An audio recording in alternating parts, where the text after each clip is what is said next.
This is a Norton Commando 850 Mark III bottom end that I've been asked to work on, and I'm making this video, well, for my own benefit as much as anything else really, or if I share it I hope it may be of interest to somebody. And I've had issues with it. It was brought here because the owner found that the crankshaft was difficult to turn inside the crankcases of the bottom end, and he brought it here. And he mentioned being able to turn it with a spanner on the end of the main shaft there, but that it was very tight. So anyway, he brought it here, and I found I was able to turn the crankshaft by getting hold of the flywheel by hand inside the crankcase mouth and turning it. And although it was stiff, but it wasn't really binding, and it wasn't grating. It turned smoothly, but it was stiff. So I unbolted the crankcases and split them, and had a look and did a little bit of research, and found that you can have shims to add behind the outer races of the main bearings in the crankcases, but I took the main bearings out of this one, and there was nothing behind them.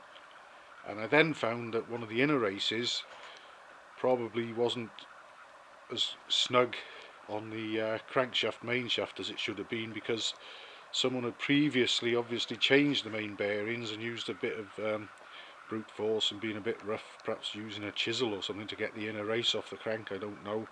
But the face of the crank that the inner race goes against was rather burred, so I smoothed that down and refitted the inner race again and put it all back together, and also warmed the cases up and fitted the outer races back in the crankcases.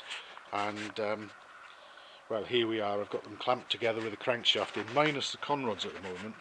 The big ends are all in good order and everything, but I've just put it in just to try it. And there is end float now. I've got a screwdriver in there ready, and I'm going to lever on that, and I've got my dial gauge set up here. It's on 0. 1 full revolution is a millimetre, or 40 thousandths of an inch. Here we go.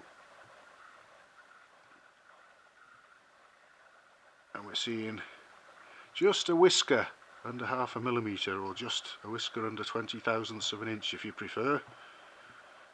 And I see that they have shims available in 3 thou thicknesses, so I'm going to have to do a little bit more studying and some very basic mathematics. If there's no end float, I'm going to need a total of about 6 shims there to give me the 18 thou that will pretty much take up all of that. So I'm going to work all that lot out anyway, but this was basically just for me to see and record how much end float there is now, so that I know what I'm dealing with. Also, I think the owner said if I wanted to change the camshaft to go ahead and do it, and I think I may well do that. You can see there's like a sort of, almost like a line, almost like a, it's not a crack, but it's like a bit of material that's sort of lifted away completely there. I think this cam has been reprofiled at some time, because it's got the name of a place that does that sort of work.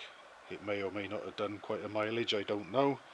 But while the crankcases are apart, or while the engine, the bottom end, oops, well, that's not going to do it any harm anyway.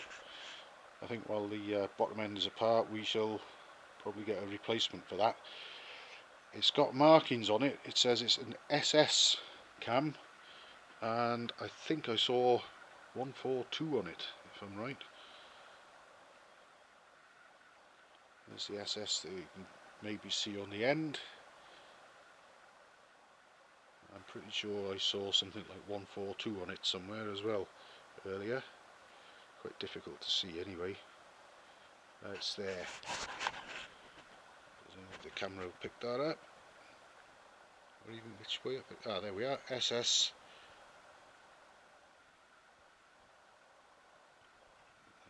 There we are. I think it's 142. So just for reference more than anything. At least I know where I stand with it now, and I'll take it from there and shim up that end float, and we should be good to go.